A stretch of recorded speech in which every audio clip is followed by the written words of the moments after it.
Welcome to the PR Maven podcast, a podcast all about growing your network and building your brand through traditional and digital networking techniques. I'm Nancy Marshall, the PR Maven and CEO of Marshall Communications. I've been strengthening brands through PR for over 35 years, and now I'm celebrating the success of executives, influencers, business owners, and entrepreneurs from all around the world, all of whom have cultivated their brands and broadened their networks through traditional and digital networking methods.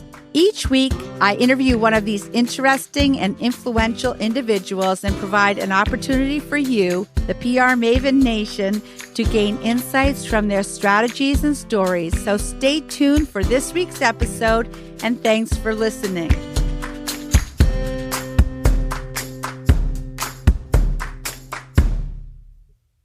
I'm Nancy Marshall, the PR Maven, and I have been working in PR for a long time now, many decades, and I have a particular interest in personal branding, which is what makes you stand out from everyone else who does the same thing that you do and attracts people to what you have to offer.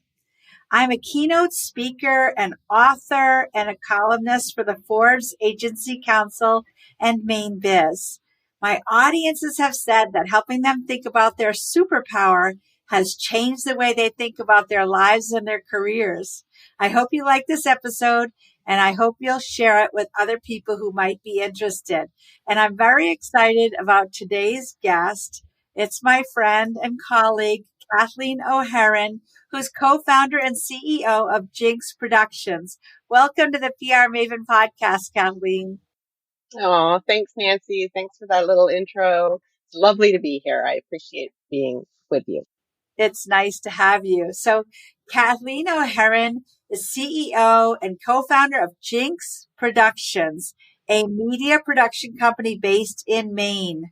Over the last 20 years, she has built Jynx from a husband and wife shop to one of the leading boutique production companies in New England. Jynx produces unscripted, documentary-style content for TV networks, as well as corporate and private clients, content that has reached millions of people on television and across streaming platforms and social media.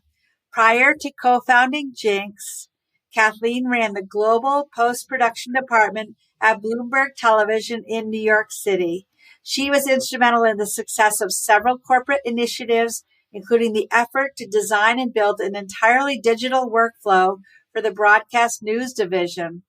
But in 2005, her creative juices were calling her back to the production world.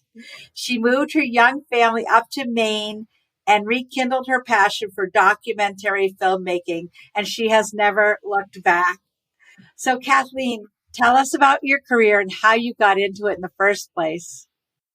So I think I was always drawn towards production. If there was an opportunity in school, in high school, to have a creative assignment rather than handing in a paper, I was always making a film instead. So it's just something that kind of just grew up with me as I grew up. In college, I was drawn to filmmaking classes, and then I took that up as my degree. And then I started working with the sociology department doing some films for them. And that kind of brought me out of narrative work into more documentary style. And then I just continued that at NYU when I did my master's degree there. And it just, one thing sort of followed another. I fell in love with the editing process during my time at NYU.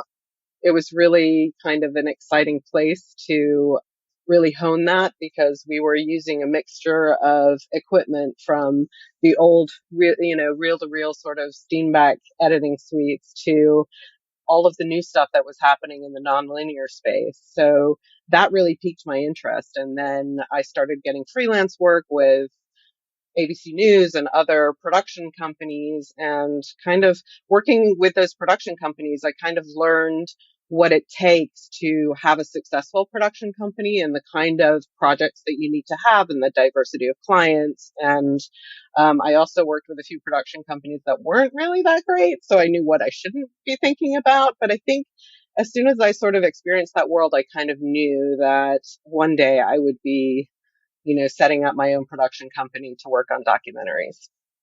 It was just a passion, and I just kind of put myself on that path. Every time I had an opportunity, I'd take it. Well, you have such a unique combination of skills because you have the documentary storytelling skills, but also the technology, That's right. not to mention your knowledge of international because you worked in London and Germany, and That's your right. husband Yeah, is German. So that's correct. I feel that you're kind of like what you're like a needle in the haystack. You have all these skills that came together to do what you're Yeah, doing. it's true. It's totally true. I have a blend of that. I think I was always technically driven, although I didn't really understand when I was younger that that was a thing. My very first computer that I owned when I was in college, I took apart because I was so curious about how it worked. And I put it all back together again, and I was like, oh, okay, yeah, I don't know. That was just something that was in me. But then working at Bloomberg, so I got my first opportunity for sort of a career path job when I was living in London, and I started working for them as a freelance editor on their news division. And at the time, the London office was just exploding. It was, we had different languages being spoken. They had networks and teams of people from Italy and from Germany and from France and Spain, all sort of headquartered in the London office, making news for the Bloomberg channel in those countries.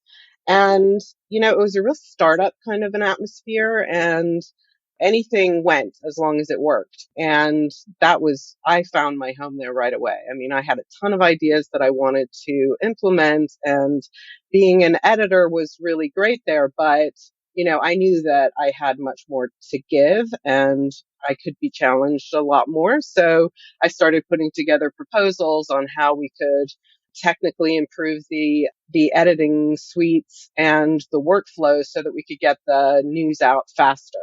And once I was on the radar as someone who could think outside of the box and wasn't afraid to try new technology, I was just given a lot of opportunities to kind of flex those muscles and have a say at the table for the team that I was developing.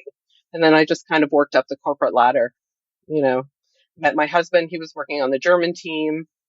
So, yeah, it was that experience that gave me the confidence to sort of lean into the technical side of things, which is something that I absolutely needed to have when we set up shop up here, because we bootstrapped it from the beginning, and I had helped to create this digital newsroom workflow, and I knew what we needed to have to make that work for us on a small scale for our production company, because most of our clients that we were working for were overseas. And I really wanted to lean into sort of digital assets because it was much easier to transfer that overseas than to keep sending tapes out. Yeah, it's so funny you mentioned that because in the course of my career too, when I worked at the ski resort, we used to tape ski races on 3/4 inch tapes and then make Yeah. duplicates of them. Oh my And gosh. I would Oh my actually like gosh. get in my car and drive from the Yes, ski I know. resort to the ski to the I beach. know. It's just crazy to think that that's how it used to work, but it totally did. And tape to tape was my mortal enemy. I hated it so much. I didn't mind so much working in film because it was very nonlinear. It made you sort of, you had to splice things in and take things out, and it felt a lot like the workflow that I'm currently in the digital workflow. So, but the tape thing, it just drove me crazy. I was like, this doesn't make any sense. Yeah, Now, but you mentioned that your husband was working on the German team that's right. and you produced a lot of documentaries about American life for the German audiences, such as you did one on the Kennedy family. Is that correct? We've done profiles on the Bill Gates family. We did the Trump clan, the Biden clan.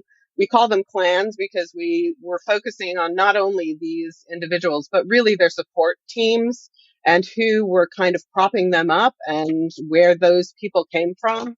So it was kind of more geared towards that. We don't do an awful lot of historical stuff. We do a lot of documentaries that are, in the current era.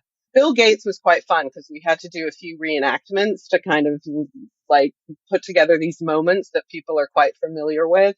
We also focused on Elon Musk around the time that he was really beginning to put rockets up into the sky.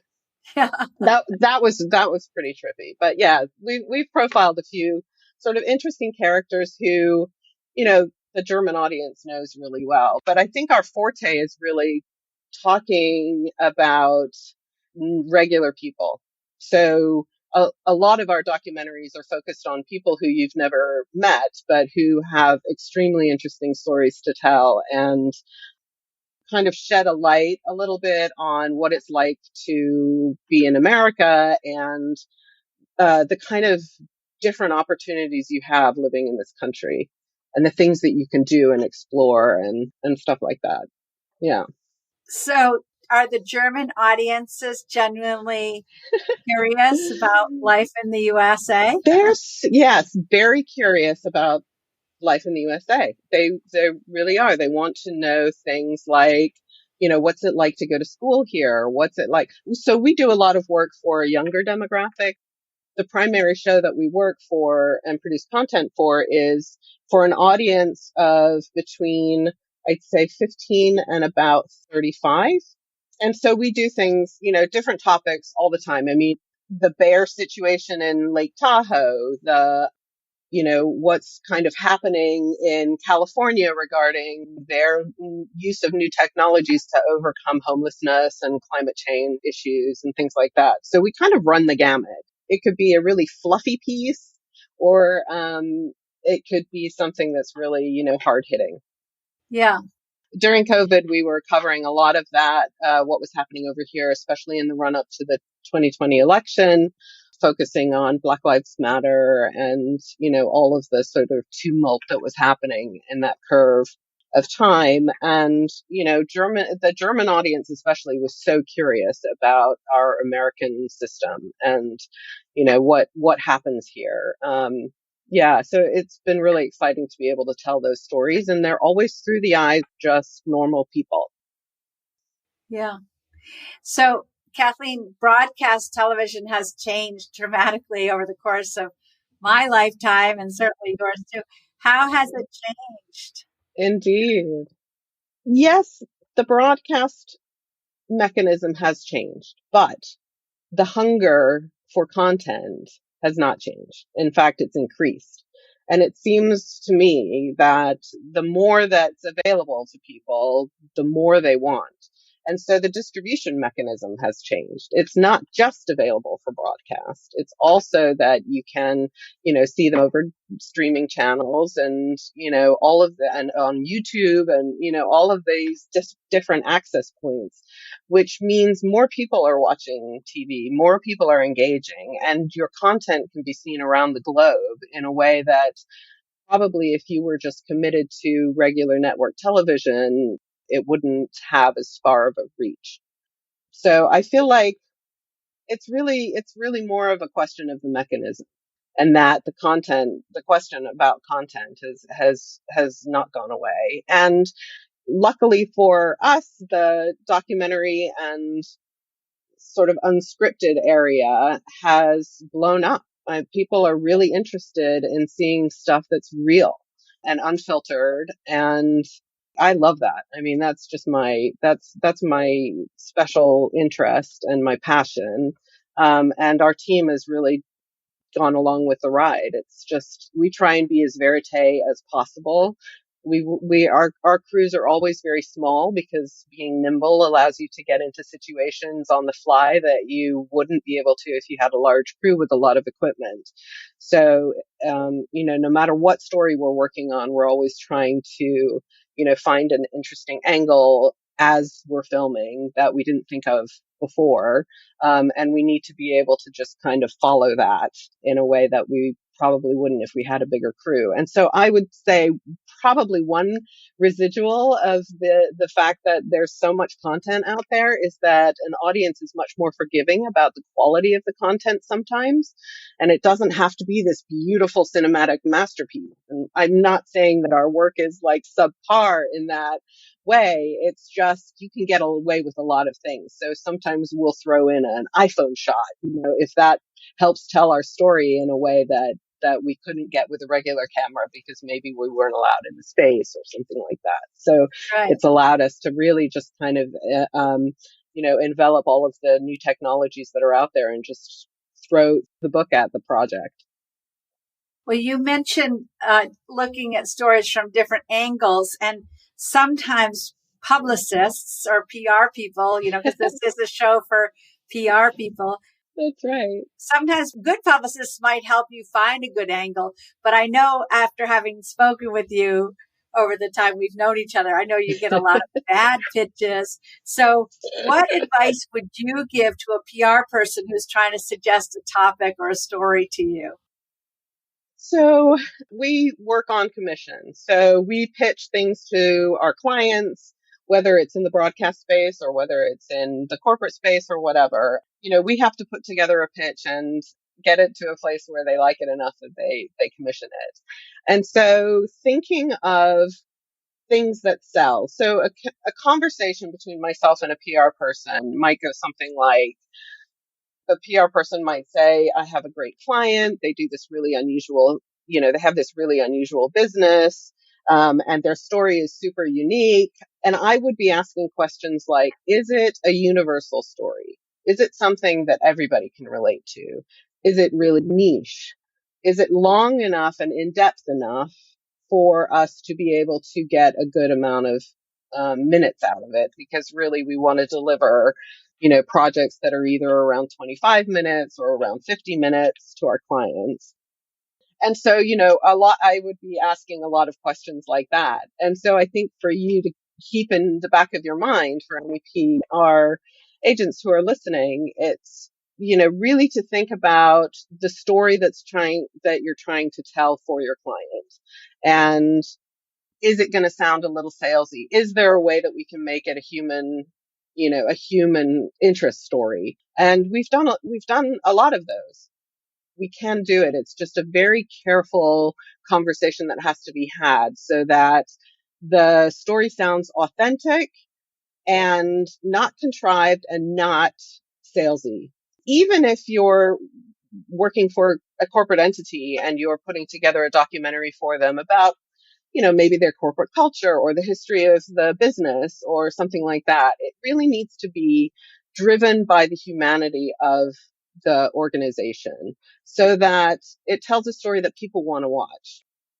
We're very lucky doing both corporate work and doing work for television, that with the television pieces, we are able to see the viewer reactions. So we know when people like to tune in and tune off. And that really helps to inform us when we're doing sort of projects for more corporate organizations, because we know what keeps people entertained and we know what's going to be an absolute, like, turn the channel right now.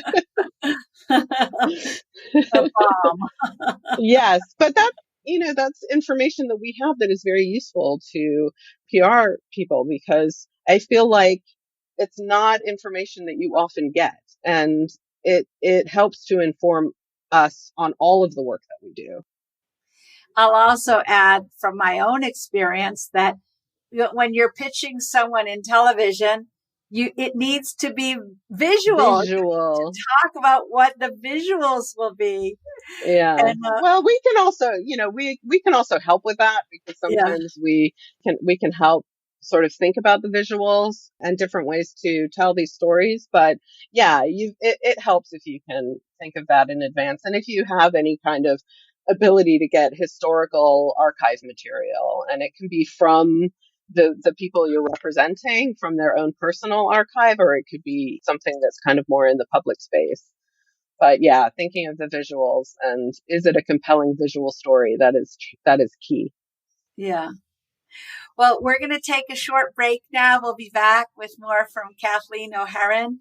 But I don't want people to forget that as a listener of the PR Maven podcast, you can get the first chapter of my book called Grow Your Audience, Grow Your Brand for free by going to prmaven.com/giveaway and sign up for our email list to receive that first chapter. So we'll be back in just a moment after a short video break. Sprague & Curtis is a locally owned real estate company. We're primarily focused in central Maine.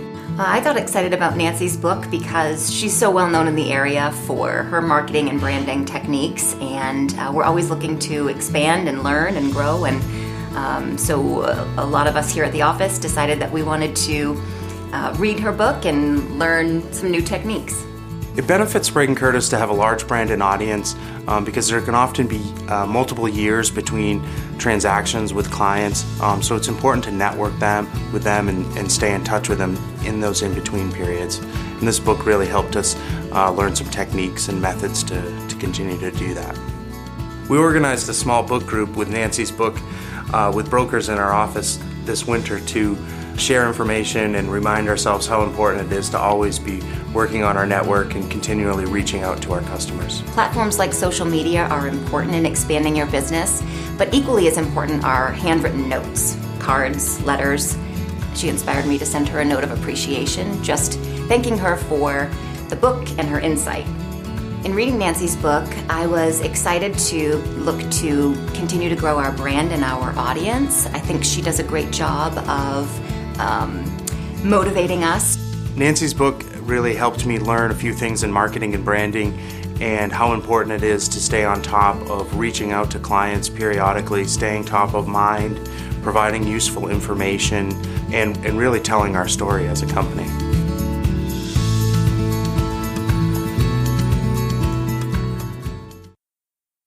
Again, you can get a free chapter of my book by visiting prmaven.com/giveaway. And I'd like to welcome you back. And today we're talking with Kathleen O'Heron from Jynx Productions on the PR Maven podcast.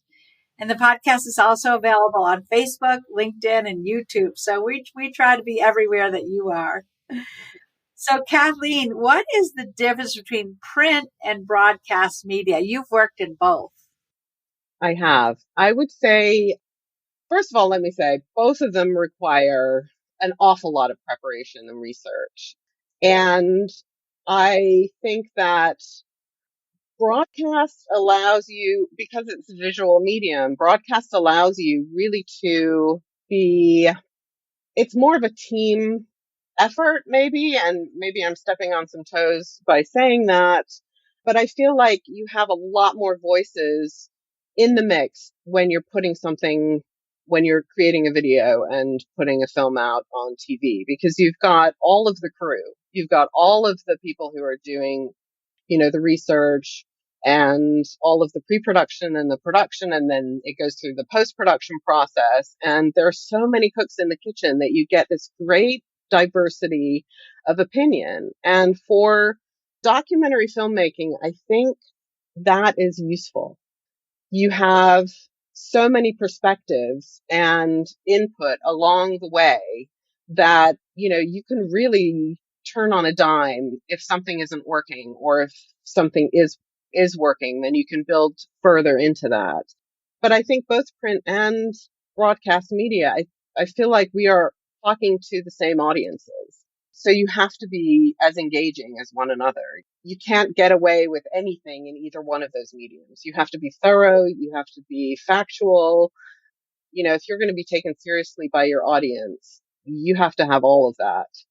And I think because we're a visual medium, we can be a little bit more creative with lighting and sound and, bringing more emotion to the viewer at the moment, and kind of allowing a viewer to see what's inside the head of somebody else who's putting together, this broadcast project, I think is really kind of interesting. You can see the world. Like, for example, Avatar. If you're going on the book, every single person reading that book is going to have a different vision of what Avatar looks like.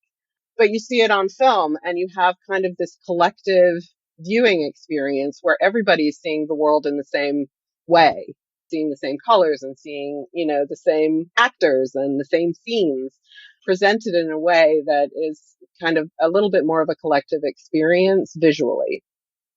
Yeah. Well, I definitely think that print and broadcast are complementary, and Absolutely. people who have curious minds, they're going to Yes, want to consume all kinds of content. I completely agree with you. I think the visual medium is just so interesting in a way, and especially now with sort of AI technology, where a creator can really show an audience what it is they were envisioning.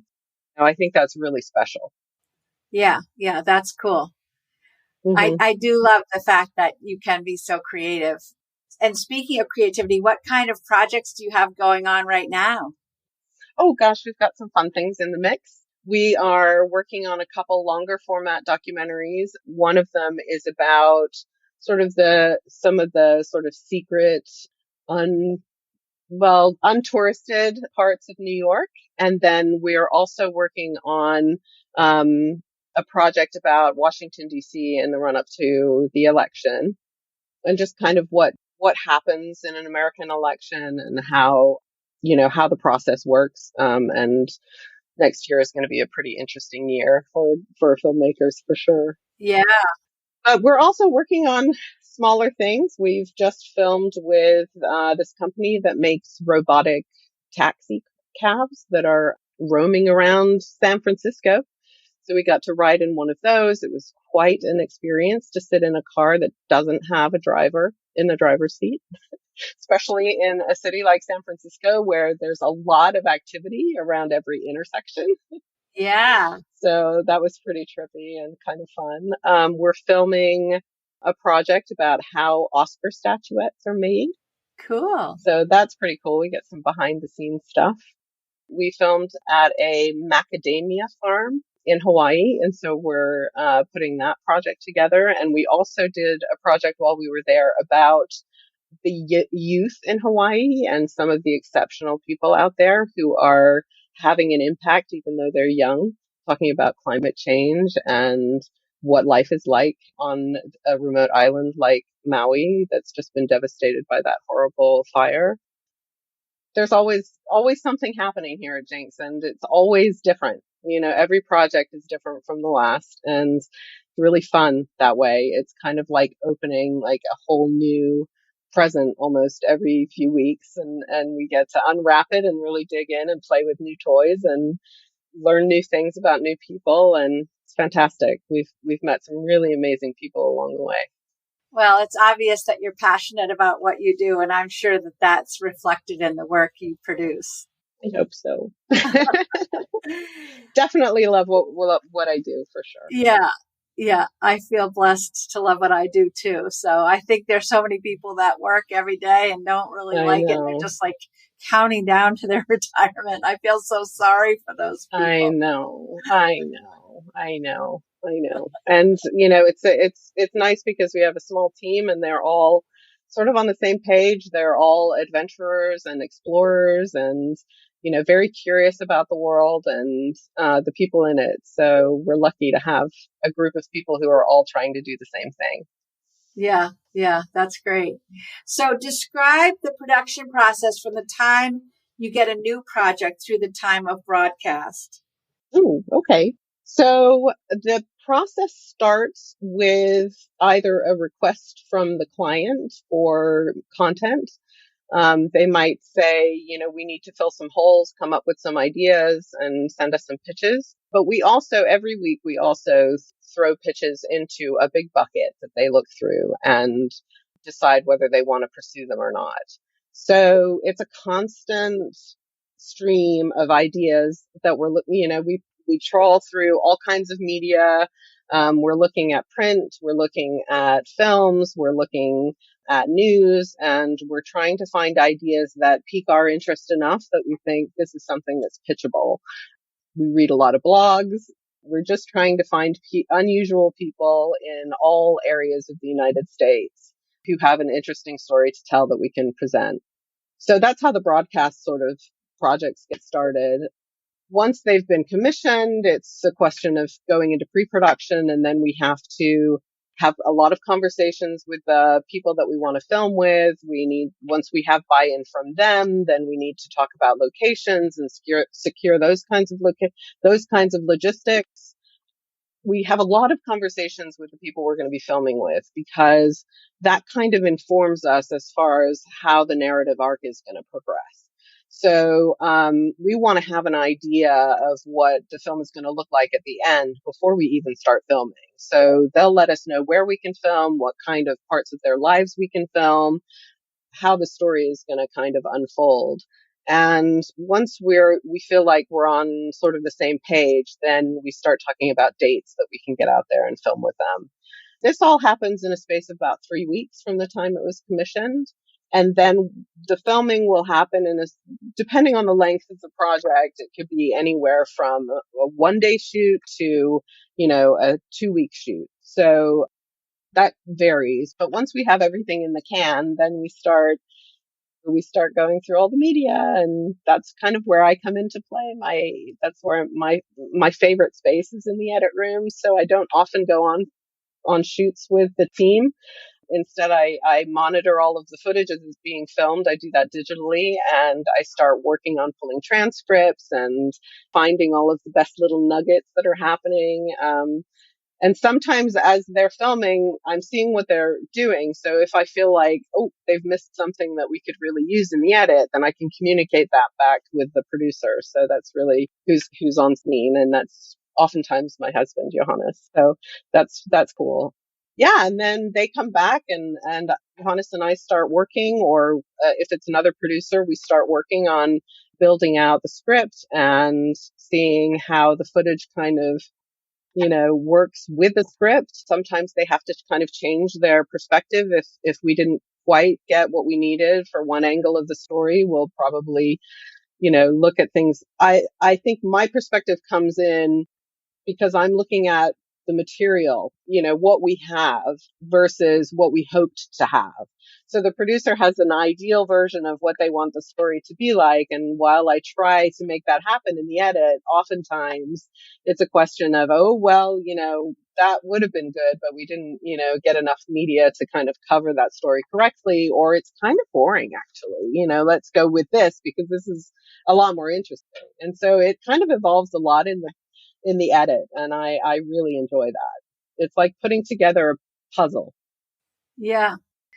Well, I think the average viewer would be surprised at how complex the process is. Yeah. I mean, the post-production process alone contains so many different phases, from like logging all of the media and looking at it to putting together kind of an assemble of what the good stuff is. And then you're working towards a rough cut based on the script, but that goes through so many iterations and then back and forth with the client. And once you have an approval from the client, you've got to then do the finishing work, which is also like a whole skill set in itself, with color work and sound design to make it broadcastable. So we do everything from sourcing the idea, putting together the production, editing it, but also finessing it so that really all our client in Germany has to do is put one of their voice actors on, they read our script,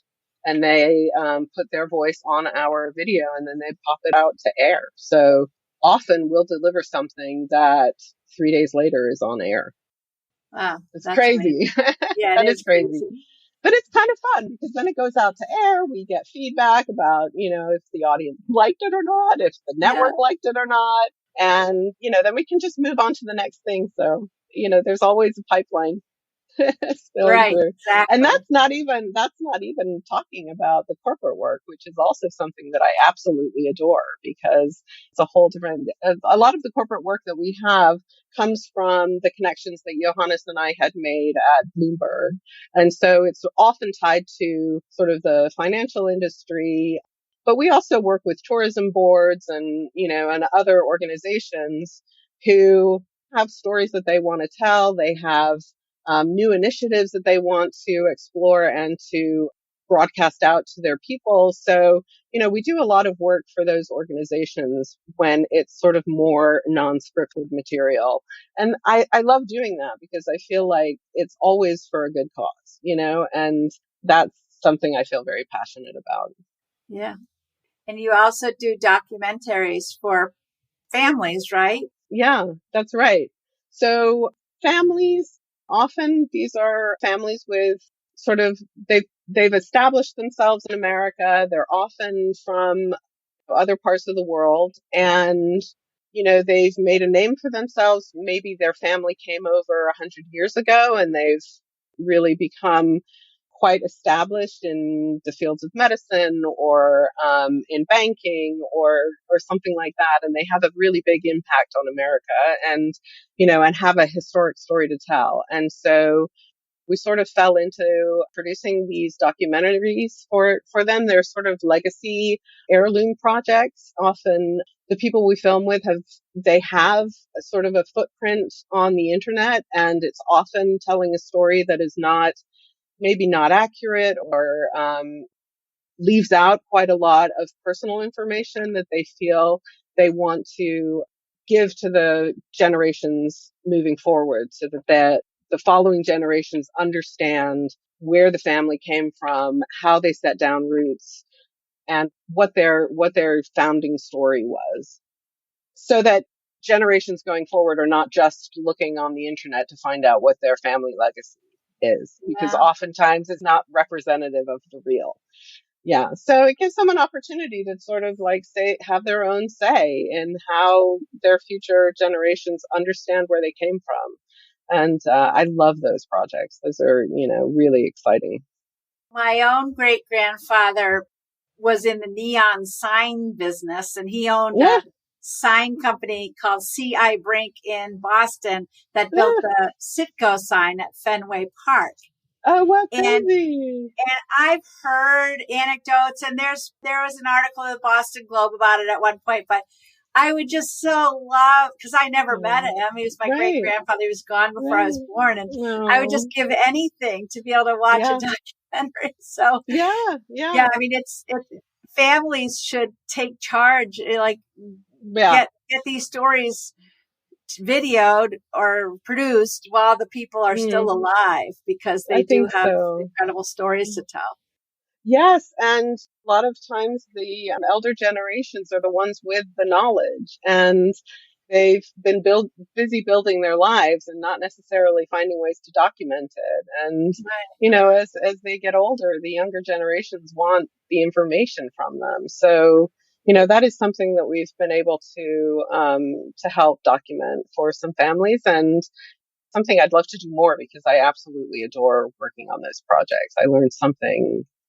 I always learn something so interesting about people that you just don't hear about, you don't know about, but they're there and they're helping to shape America in a way.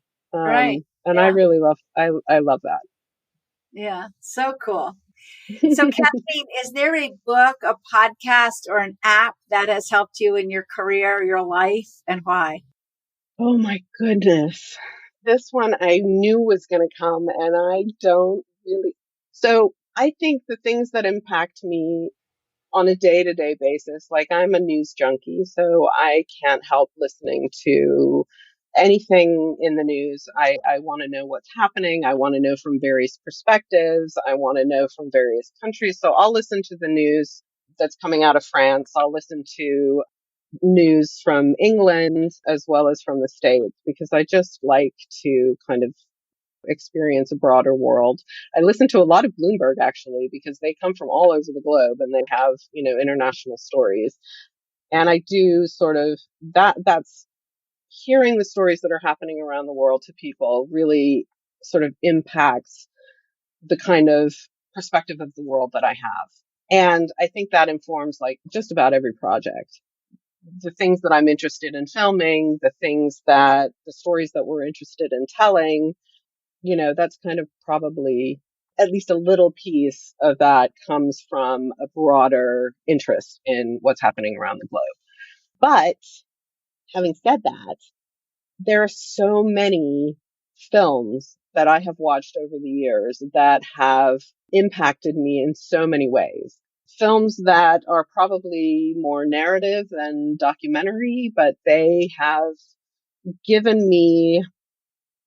impacted my imagination to be able to see things from different people's perspectives, and in a way that you probably would get from reading different books. But for me, it's the visual. I love to read books when I can, but the older I get, the more I find that I just read the same paragraph 25 times. And then I can't, and then I put the book down and I'm like, is there a movie version? So I've always, leaned towards film, cinematic experiences. And I love going to movies and watching, really good films. So I would say more than anything, films have probably impacted. What's your favorite film? Me. I adore anything by Jane Campion. She made the film back in 93, I think it was, The Piano, and that's a film that I absolutely adore. Anything by Scorsese. I mean, I love Scorsese, and I can't wait to see the film that he has out now. I haven't seen it yet. Flowers of the Poison Moon? Yes, yeah, I saw that. I saw that a few weeks ago, and yeah, it is amazing. It really gets you in your soul. Yeah. But, I love the old films too, like, the Frank Capra movies and Douglas Sirk movies. And I watched that one too.